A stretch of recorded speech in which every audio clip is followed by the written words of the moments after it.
Well, good afternoon. I'm glad everybody's here this year. I appreciate the support. It's definitely a topic that is pretty hard to talk about, a topic that kind of makes even me uncomfortable, but a topic that definitely needs to be talked about, something that needs to be taken to the forefront by the church. So, before I should get started, I have a couple of disclaimers. My first one is that as a black man, I relate to a lot of my fellow black Americans, black Christian Americans. But at the same time,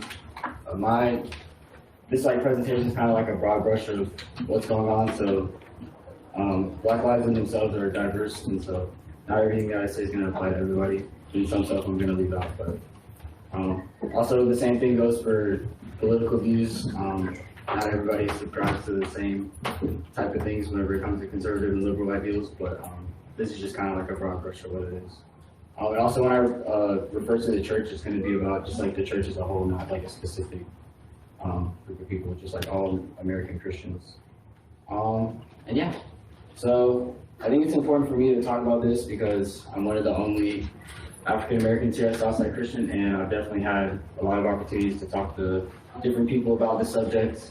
I had pretty uncomfortable and hard conversations about it. So yeah, that's kind of what sparked my interest with this. It kind of started out as like a black man's experience in America, but then it kind of evolved into racism in America and the church response. So there's three problems that I kind of pointed out whenever the church responds to racism, and my first one is that the church disregards and dismisses the experiences of black people, indigenous people, and people of color. So we all know the history of America, and we all know how bad chattel slavery and everything else that went on for almost 400 years. It continued with Jim Crow and up until the 1960s with the Civil Rights Movement. And it still even happens today. We see George Floyd, we see Ahmaud Arbery, we see Dante Wright a couple weeks ago. All this stuff is still going on and it's still a problem. And a lot of times it's easy to just discount the experiences that these people are going through, people like me, people like other black people and other Christian black people. And so it's important for the church to acknowledge these issues and not to just disregard the experiences because they're actually really important experiences. In my own life, I've experienced a lot of hardships and different trials that comes with being a black man. I have a couple of examples. Like I grew up being really insecure about my race because I wasn't like anybody around me. I also had to deal with being like a really light complexion and like having people make fun of me for being really light even though I'm like way over 50% black.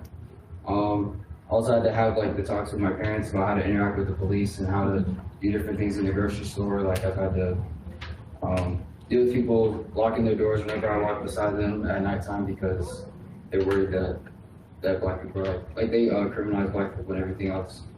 I've also had to deal with different people's parents not wanting me to talk to their daughters because I'm black and because they don't want their daughters dating black people. And then I've also had to deal with, even in my own church, people saying things about my kind being thugs and the whole criminalization of black people. And all this stuff has been going on, and probably one of the worst instances was in middle school whenever I was just having fun at a dodgeball game. And instead of talking trash just like playfully, one of my classmates decided to, one of my classmates decided to, thought it would be funny to call me a half nigga and to degrade me and to put me down for me being a black person. And so a lot of the times, like, it's easy to just disregard what's going on and to not look at the experiences as something that actually happens and you don't see it all the time. But it is something that's really real and something that the church should take the forefront in. My second problem, oh wait, never mind. This is a quote by a pastor that I looked up.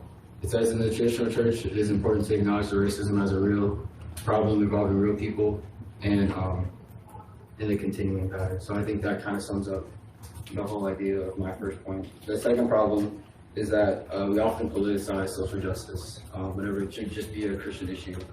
I know there's like a lot of like taboo about social justice and Black Lives Matter and everything else.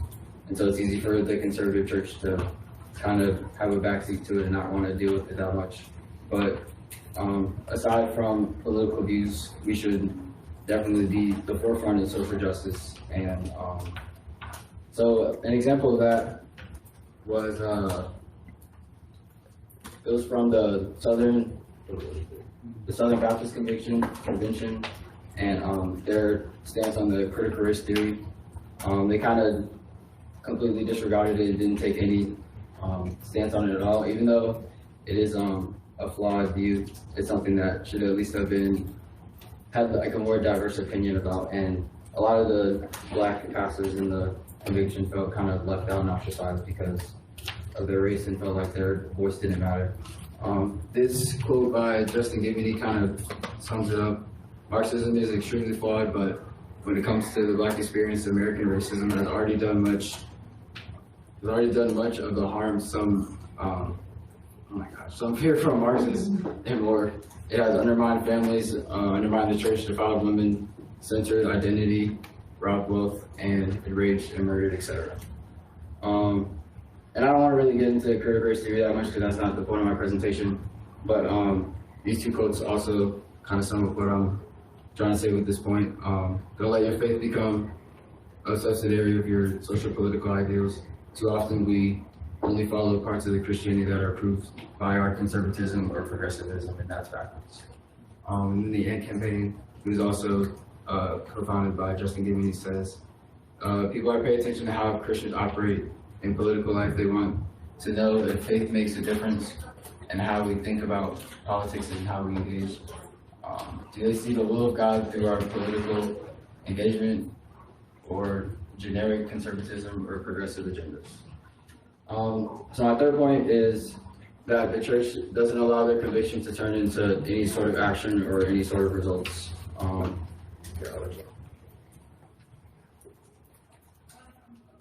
But this quote by a pastor, I feel like sums it up pretty well. It wasn't the silence of the white clergy that moved Dr. King, Martin Luther King, to pen arguably his most powerful work, the letters from the Birmingham jail. It was their timid and moderate responses to racism. And so this kind of lukewarm and not all-in responses without the complete and deliberate action has divided the church in and of itself.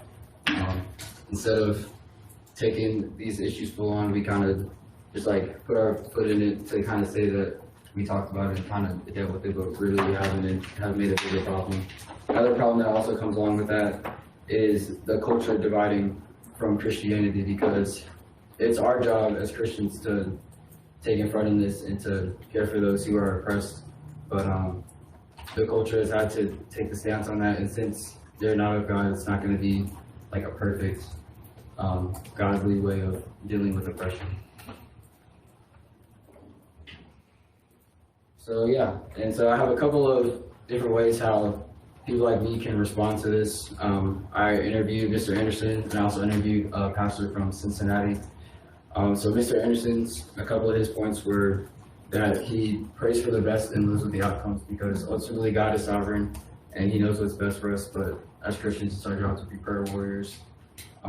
He also said that we need to understand that this is a sin problem, and at the same time we're combating racism, we also need to combat sin, because that's the ultimate issue, it's a hard issue.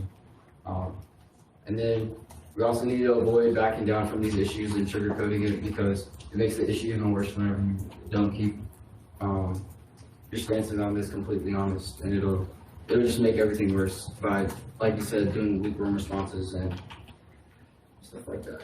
And then Kirk Kirkland, he made a point to make sure that our Black lives are diverse in and of themselves, but at the same time we're all united, and so it's a good way we can like gather around each other even though we all are different. And then he made a really big point about how being a Black American is a burden but also an opportunity. Like the burdens of it is that it's dangerous, we're criminalized, we have prejudice against us, but it's also used that as an opportunity, because if society looks at a Black man and sees a criminal, or sees a black man, sees somebody who's uneducated, etc.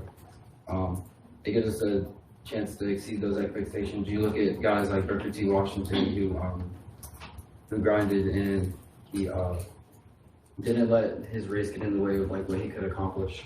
I remember I was running at this track meet. It was a really big meet, and there was this guy. He was like this short white dude, and he was talking to his mom before the race. Like his mom was like standing over the stands, and he was like, "Hey, honey, do you need your towel before the race or whatever?" I'm like, "What in the world?" And he's like, "No, mommy, I'm okay. I'll run it." Like he was being like really childish. I was like, I don't even know how this dude's in my heat. But then like when we ran the race, this dude just smoked me like I'm not lying. And I was like, "Yo," I was like, I really underestimated his skill because I thought he was going to be trash, but he's yeah, that's kind of like an example of what he said in kind of a funny way, even though I lost the race this time. So. But some things that I kind of brought from this is that I need to be vulnerable and honest while also being non-judgmental and sympathetic, because whenever I've talked to a lot of people here, I've learned that a lot of the problems with this is like just being uninformed, and instead of like responding in anger to responses that I don't agree with, I should be sympathetic and honest with my responses. Also the same thing that Mr. Anderson said, to not shy away from talking about it, even though it's a really hard topic to talk about. And finally, to use the spirit of influence that God has given me to like show that diversity is good and show that He created me in a wonderful and beautiful way. So the church's response to this, well, this is like, I guess it's predominantly the white evangelical church, but just churches in general, is first to attack racism unashamedly and without political affiliation, and also without being lukewarm, to take it on head on, even though it's a really uncomfortable topic.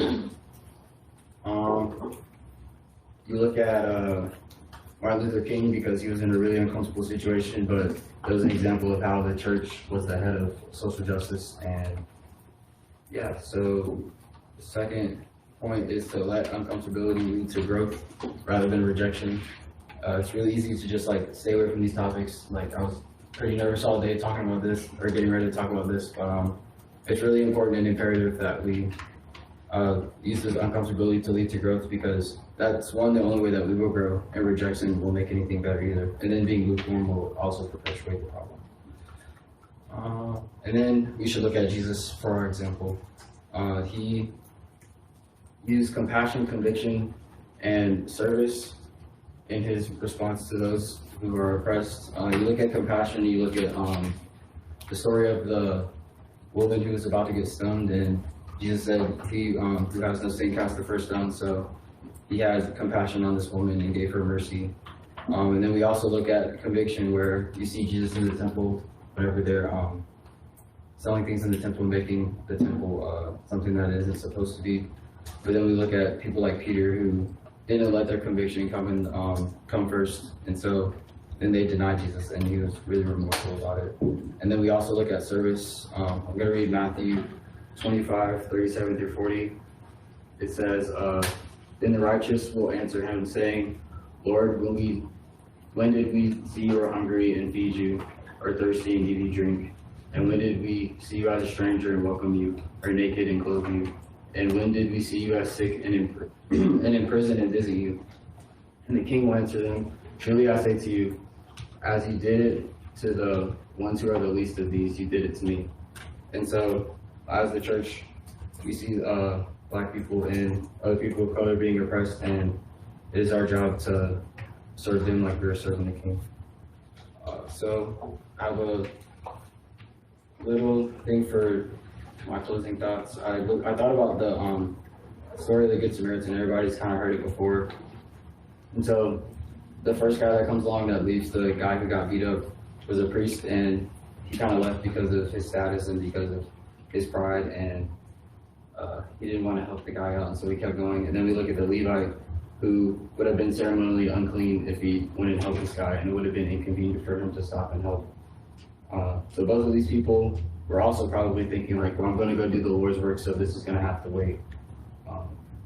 But the Samaritan didn't care about his status. He didn't care about his own money that he was going to spend, his own time, his own plans, but he stopped and helped the man out. But then you look at that from another angle, from the Samaritans' eyes, and it's like the Samaritans were the most oppressed people in Israel. And even though he probably had felt some anger towards the Jews and felt that he didn't belong and all these other things, he still decided to come and help the man out and to take time out of his day. And so I first want to make the point that fighting racism is going to be inconvenient. You're going to have to get your hands dirty. It's not going to be something that's comfortable. It's not going to be something that's fun, but it's going to be something that's necessary, and it's going to be of God's word. And then also from our perspective, I can't let anger and resentment and everything else around me dictate how I'm going to treat somebody, because we're supposed to love our enemies, and I'm supposed to be an ambassador of God's love. That's it.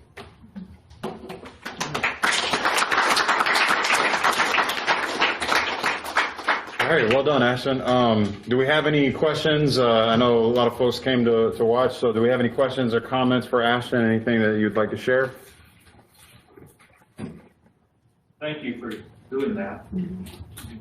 That's a personal topic, right? Not just something that's a lot of them. How do you feel now that you're done? It's great. Is it still relieved, or do you feel like, hey, maybe I've taken a step as a human, as a person, as a maturing, as a young man? I didn't think about it that way, but I guess. Yeah. I have a question, Ashton. It's for you, but I'm not asking you to speak for all black people or black students. What do you need to see from white faculty with regards to the issue as far as allyship, advocating? What do you wish you could see from white faculty?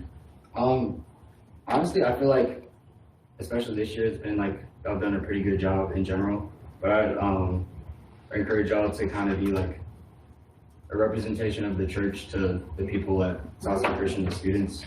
And so, like, handling everything with compassion, conviction, and with service. And so, I mean, I guess practically, it'd be like having conversations, revolving lessons around different black issues, and like not shying away from the topic. And also, in doing so, keeping it like 100% and not sugarcoating it.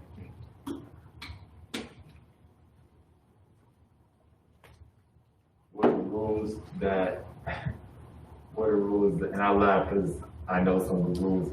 What are some rules that you have to follow that it's embarrassing to say you have to even follow those rules? Just like in the store, I can't have my hands in my pocket. I like can't wear my hood at nighttime. Like whenever I have to interact with the police, I have to make sure my hands on the wheel. It's like we were talking about in Black History Club, how like the white people in the club were saying like whenever you interact with police, it's like, oh, how do you get out of this ticket? But it's like, how am I going to get out of this alive? So it's a really big reality shift. Ashton, what does the term microaggression mean? It's Can like, you explain that to us? I'm trying to think of an educated way to say this. Okay. It's like when you're being like low-key racist, but it's not explicit, I guess. Okay. I don't know. It's terminology that you would use that you don't hear the way a person of color would hear. Yeah. You don't see it from their perspective, therefore it doesn't come across the way that even you intended. Like that's one of the issues is 9 times out of 10 when someone says something that would be looked at as a microaggression, the intent wasn't there. Yeah. But therefore, and you know, you don't want to use the word ignorant pejoratively, but just more or less out of ignorance, like, hey, I never even thought of it that way because I've never had to think about it that way. Exactly. And therefore, it's an issue. Yeah. I think an example of that, which my sister has taught, and she's teaching our family, she dates a black gentleman. And one of the things my mom has said, well, there was this black guy and this white woman or black person, this and this. And my sister's like, well, why do they have to be black? And so that was that level of not knowing, maybe like microaggression that you just mentioned, not knowing, and it had no point to the story. Yeah. But you would hear that differently than what she intended the meaning. Yeah, and that's like And so my kinda what I sister talked is helping to like really educate us in that way. Yeah, and that's like kind of what I talked about with my conversation with people here. It's like a lot of times it's just because like they're not aware. It's not Correct. anything Yep. inherently bad. It's just that since those conversations aren't being had, Yep. like they don't realize what's going on. So that's why I think it's good that Absolutely. Continue to have this conversation. Yes. And I love, if I could add, I love, I forget who, it may have been Pastor Kirkland or whoever it was that said it, but that there is both a burden and an opportunity. I love that for all sorts of reasons, but I find it admirable that you're taking on the burden. You know, that this is an opportunity to, I mean, let's be real here of what our statistics look like at Southside Christian School. However, that to see that as an opportunity, I think is hugely admirable. And I want to thank you for it. I'd like to add the opportunity as well. I was thinking about the understanding being Black is a burden and an opportunity. I can't imagine the level of burden that there might be, but I will say I have benefited probably more in the last maybe 6 to 9 months, listening more and more to Black voices in my own life. And I would just say, like, Esau McCulley has been like a growing voice for me when it comes to the Bible and understanding it. And the way he paints it is so unique to something I've actually never heard other white theologians and scholars talk about. So there's a vast array of perspective that I have personally learned so much from, and it has actually been like a growing favorite voice for me, like in general, to learn from. So you know, you've been a chaplain for me a couple of years, and I've just really enjoyed hearing you and your perspective and the opportunity I think I have as an individual, but also exhort everybody in this room has an opportunity to learn from. There's this wonderful phrase on this topic that proximity leads to empathy, right? This is a problem that a lot of people deny just because they're not very close to it. And they're not very close to it because they're not close to people. Students, faculty, you know this, but the high school faculty recently had Dr. Scott Porter in with us, and he's a Black man. He's very, very successful. That being pertinent because he very openly, almost like uncomfortable for us to hear, very, very openly says that he is very much an exception to a very, very awful rule.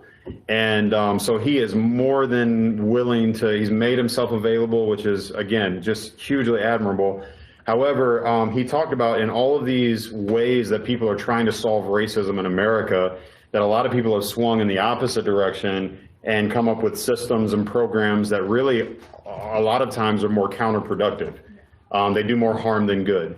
And but the one thing that he brought up, I just loved the story that he told, was the CEO thought he was all woke and he was about to pay thousands of dollars to come and tell all the white people in his company how racist they are and so on. He tells a story about the CEO having a Black grandchild, took her to the playground and saw the interaction and saw how white parents were looking at this little girl and so on, and his heart just broke. And it was in interaction with a grandbaby. Like, that's all it was. Like, nobody's gonna be mad at a baby. Like, nobody hates these beautiful little children. And so his heart melted, his mind opened, and basically came back to one of the guys that Dr. Porter works with and says, I'll write you a check for whatever you need. How do we fix this? Because what that little baby did, books, professors, and programs can't do. Because proximity leads to empathy, and empathy is one of the stronger of the Christian virtues. So, yeah, it feels so unjust to end this conversation because it is a conversation that needs to continue. However, we do have another presentation, and I'm sure you want to get out of the hot seat. So, thank you again, Ashton. Thank you so much, and thank you everyone who joined us for that. Noel, you ready?